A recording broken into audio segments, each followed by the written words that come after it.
친애하는 형제자매 여러분, 우리는 엊그제 84세의 생을 마감하고 세상을 떠나가신 김유순 루치아 자매님을 위한 장례 미사를 봉헌하면서 자매님의 천상에서의 영원한 안식을 위해 기도하고 있습니다.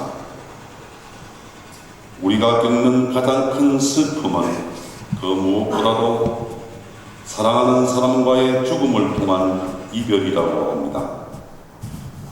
그래서 낳아주시고 길러주셨으며 또 서로 사랑하면서 온갖 희로애락을 함께 나누었던 김유순 루치아 자매님을 저 세상으로 먼저 떠나보내시는 자녀들과 친지 여러분들의 마음 많이 슬프고 아프시리라 믿습니다.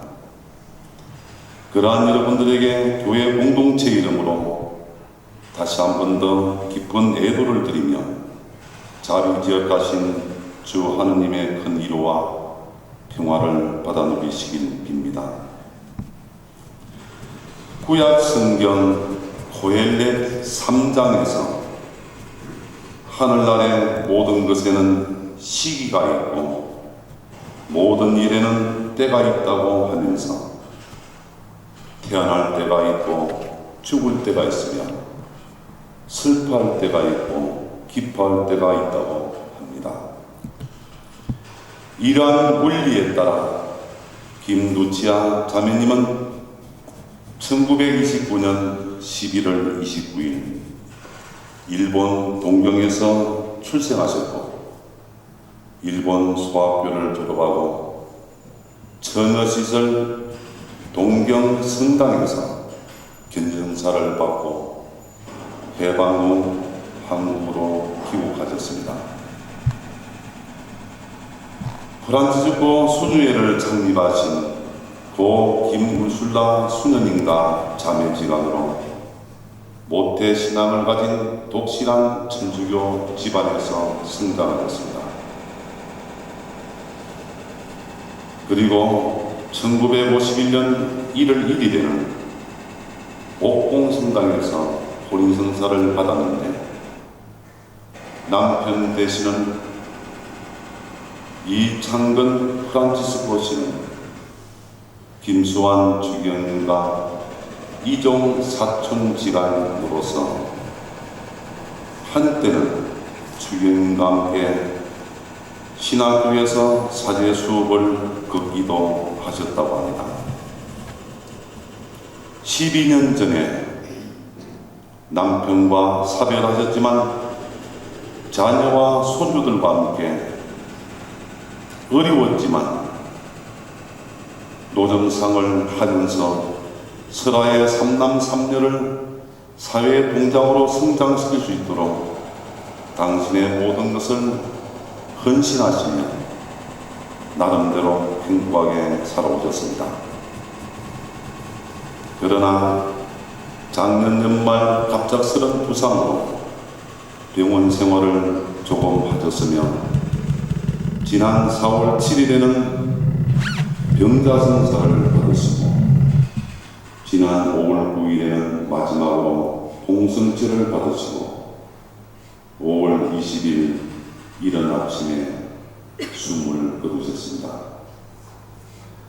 자매님은 모든 사람들이 간절히 바라는 5가지 복 중 마지막 복인 선종의 복을 받으셨습니다. 참으로 행복하게 사셨다고 봅니다. 왜냐하면 본인도 여러 가지 질병으로 고생하지 않으실 뿐만 아니라 자녀들에게도 고생시키지 않으시고 주님 안에서 주님 뜻을 따라 기도하면서 편히 생을 마감하는 복을 받으셨기 때문입니다. 자매님도 평소에 그런 복을 희망하셨다고 하면서 좀 일찍 하느님께 가고 싶다고 하셨습니다. 자매님의 뜻대로 자매님의 기도대로 이루어졌다고 보여지기에 가장 중요하고 큰 복인 선종의 복을 받았다고 생각이 됩니다. 그러면 그렇게 선종하실 수 있었던 것은 어떤 이유였겠습니까?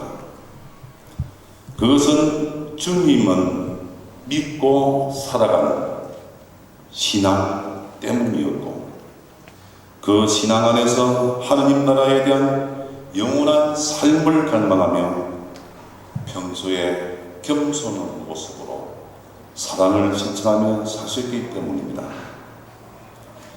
그래서 지금까지도 세계인들 속에 성녀로 각인되고 있는 마더 데레사 수녀님은 생의 마지막 시기에 세상에서 가장 큰 힘은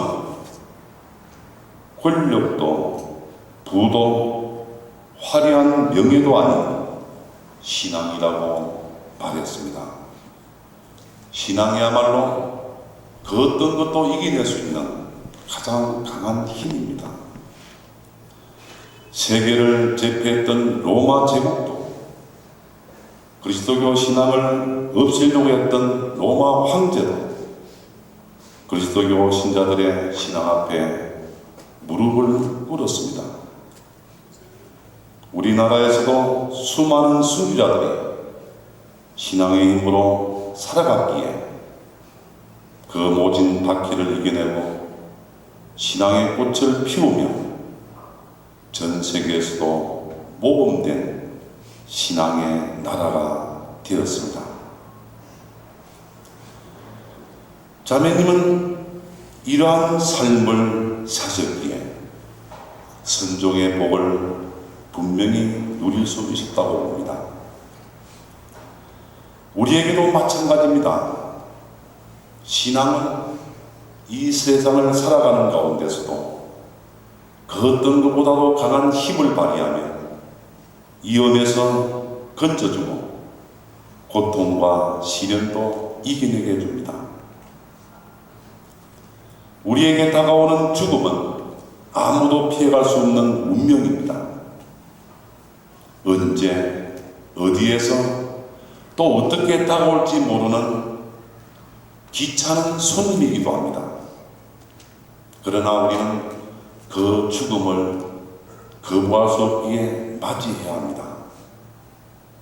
그러므로 우리는 죽음 앞에서 때로는 슬퍼하고 불안해하기도 합니다.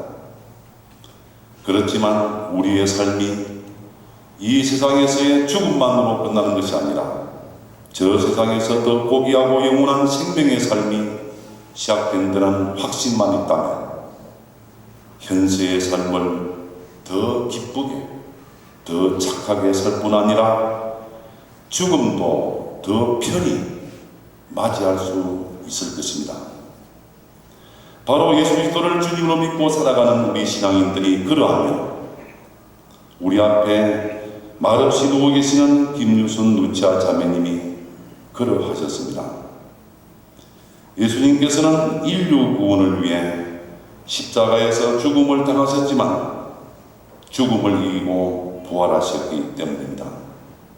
그래서 우리는 예수님의 모범과 가르친 대로 죽음이 결코 우리 삶의 끝이 아니라 영원한 생명의 삶으로 넘어가는 과정임을 분명히 깨닫고 있습니다. 오늘 제2독서 고린도전서 15장에서 바오로 사도는 죽은 이들은 누구나 불멸의 몸으로 다시 살아날 것이고, 요한복음 11장에서 예수님은 나는 부활이요 생명이니 나를 믿는 사람은 죽더라도 다시 살아 영원히 죽지 않을 것이라고 말씀하셨습니다. 사실 우리 그리스도교인들에게 있어서의 죽음은 하느님께로부터 세상에 왔다가 삶의 여정을 마치고 다시 하느님께로 돌아가는 것이라고 할 수 있습니다. 우리가 오늘 이렇게 루치아 자매님을 떠나보내며 간절히 기도하는 것도 그 때문입니다. 친애하는 유가족 여러분, 아무리 그렇다 하더라도 여러분 입장에서는 자매님의 죽음은 마냥 슬프고 한편으로는 불효에 대한 죄책감을 떨쳐버리기가 쉽지 않을 것입니다. 더 잘해 드릴 수 있었는데 못한 것에 대한 후회도 많을 겁니다. 그러나 부인께서 굳게 믿어왔으면 또 우리 신앙인들이 바라고 믿는 영생에 대한 희망에 유가족 여러분도 뜻을 같이 하면서 많이 기도하시기 바랍니다. 그러면서 착하게 살아가시기 바랍니다. 그것이 루치아 자매님께서 바라시는 것이며 또 여러분이 해드릴 수 있는 최고의 정성이고 효도일 것입니다. 자매님께서는 아마도 지금쯤은 하느님의 나라에서 먼저 가신 아버님과 함께 안식하면서 지상에 남아있는 우리를 위해 두 손 모아 기도하고 계시리라 믿습니다. 그러면서 여러분들에게 아들과 딸들아, 며느리와 사이들아, 그리고 사랑하는 손주들아, 그동안 나 때문에 고생도 했지만 너희들과 함께 살았던 것이 참 행복했단다. 지금부터는 먼저 떠나온 우리 걱정하지 말고 너희들 모두 주님을 잘 섬기는 신앙인으로서 부디 착하고 좋은 일을 하며 화목하게 살기를 바란다고 말씀하고 계시리라고 믿습니다. 그러므로 이제 우리 모두는 아프고 슬픈 마음을 달래며 자비 지역하신 하느님께 루치아 자매님을 편히 보내드리도록 합시다. 알게 모르게 부인에게 잘못된 일에 대해서는 우리가 살아가면서 계속 속죄하도록 합시다. 아울러 남아있는 우리도 언젠가는 이 세상에서의 삶을 마감하고 하느님께로 간다는 사실을 명심하면서 하느님 나라에서 고인을 만날 때까지 신앙에 충실하며 사랑을 실천하도록 합시다. 끝으로 2박 3일 동안 고인에 대한 상장내에 열심히 봉사해 주신 10명의 임원들과 같이 동참하면서 기도해 주신 모든 분들에게 감사드립니다.